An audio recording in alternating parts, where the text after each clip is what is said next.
और चलिए बात जयपुर से बड़ी खबर की करते हैं। आज दूदू क्षेत्र के दौरे पर मुख्यमंत्री भजनलाल शर्मा रहने वाले हैं। पंडित दीनदयाल उपाध्याय अंत्योदय संबल पखवाड़ा का शुभारंभ करते हुए सुबह को मुख्य नजर आएंगे। मुख्यमंत्री निवास से दोपहर 1:30 बजे बिचून के लिए वो रवाना हो जाएंगे।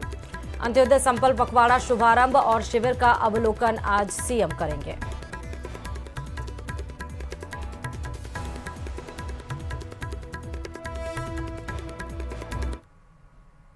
जयपुर में बीजेपी प्रदेश मुख्यालय पर श्यामा प्रसाद मुखर्जी के बलिदान दिवस पर सीएम भजनलाल शर्मा ने कांग्रेस पर चौतरफा प्रहार किया है। इतना ही नहीं, कांग्रेस को खुला चैलेंज भी दिया और कहा कि बीजेपी के 1.5 साल का काम उनके 5 साल के काम पर भारी पड़ेगा।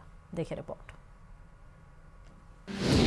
कांग्रेस को सीएम ने सुनाई खरी खरी, बिजली के मुद्दे पर भी घेरा, ट्विटर के मसले पर भी ली चुटकी। सीएम ने कांग्रेस को दी खुली चुनौती।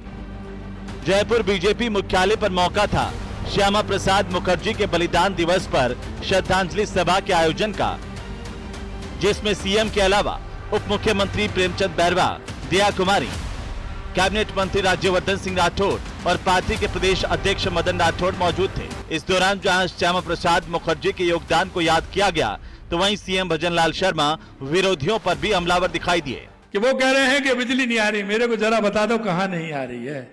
आपका रिकॉर्ड भी उठा के देख लीजिए, हमारा भी देख लीजिए। आपने 5 साल में कितनी बिजली उत्पादन की थी और हमने 1.5 साल के अंदर कितनी बिजली उत्पादन की है, कितने कनेक्शन दिए, उस समय से कितनी आवश्यकता है। जरा एक बार आंकड़े तो मंगा लीजिए करिएगा। आपसे मैं कहना चाहता हूं, खुले मंच पर आ जाइए। 5 साल का हिसाब और 1.5 साल का हिसाब अगर 5 साल से ऊपर नहीं जाए तो आप बता देना। मुख्यमंत्री जी रुकते नहीं है। अरे भाई, सोने के लिए और होटल में रुकने के लिए तो आप ही बहुत थे।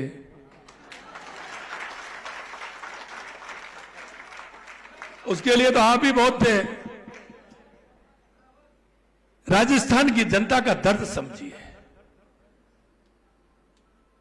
राजस्थान के उस युवा का दर्द समझिए, राजस्थान की उस प्यासी धरती का दर्द समझिए, राजस्थान के उस युवा के लिए, राजस्थान की बहनों के लिए,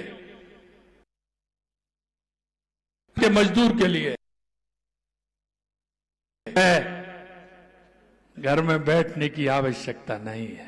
गरीबी का नारा दे करके, गरीबी का नारा दे करके गरीब को लूटने का काम किया।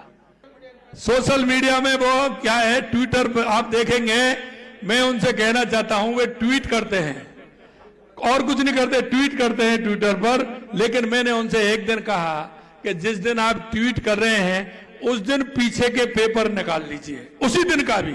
अब विरोधियों पर हमला हुआ तो विपक्ष भी एक एक कर हमलावर नजर आया।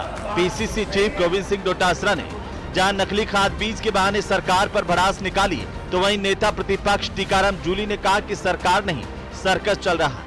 इसके मीडिया के सामने भजनलाल जी आ जाएं, हम दोनों में से किसी का चयन कर लें जो उनको कमजोर लगता हो, अपनी योजनाओं के आंकड़ों के साथ में, अपनी गुड गवर्नेंस के साथ में वो अगर आए, जैसा उन्होंने आज कहा है किसी मीडिया में, अगर आते हैं तो मैं स्वागत करूंगा। और मैं कहना चाहूंगा, अगर वो हमको बीट कर दें तो हम उनके ऊपर ट्वीट करना छोड़ देंगे। और चुनाव अगर हो रहे हैं तो चुनाव से पहले तो सबके छापे लगे रहते हैं। तो ये तानाशाही चल रही है। डबल इंजन की सरकार का नाम लेकर डबल इंजन काम ही नहीं कर रहे हैं, धुआं ही धुआं छोड़ रहे हैं, लेना देना कुछ है नहीं।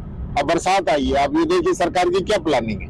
बरसात से पहले नाले साफ होने चाहिए थे, निकट बनने चाहिए थे, वर्षा का स्टोरेज किस प्रकार से हो, पानी को हम कैसे रोके, ये बातें होनी चाहिए थी, कुछ नहीं है। सड़कों की हालत क्या हो चुकी है, किसी की समझ में ही नहीं है, प्लानिंग है ही नहीं, इसलिए सरकार नहीं, सर्कस चल रहा है। राजनीति में आरोप प्रत्यारोप ना हो तो फिर सियासत किस बात की। सीएम भजनलाल ने तो साफ शब्दों में विरोधियों को चैलेंज दिया है कि उनकी 1.5 साल की सरकार के कार्यकाल में कांग्रेस के 5 साल के कार्यकाल के मुकाबले ज्यादा काम हुआ है।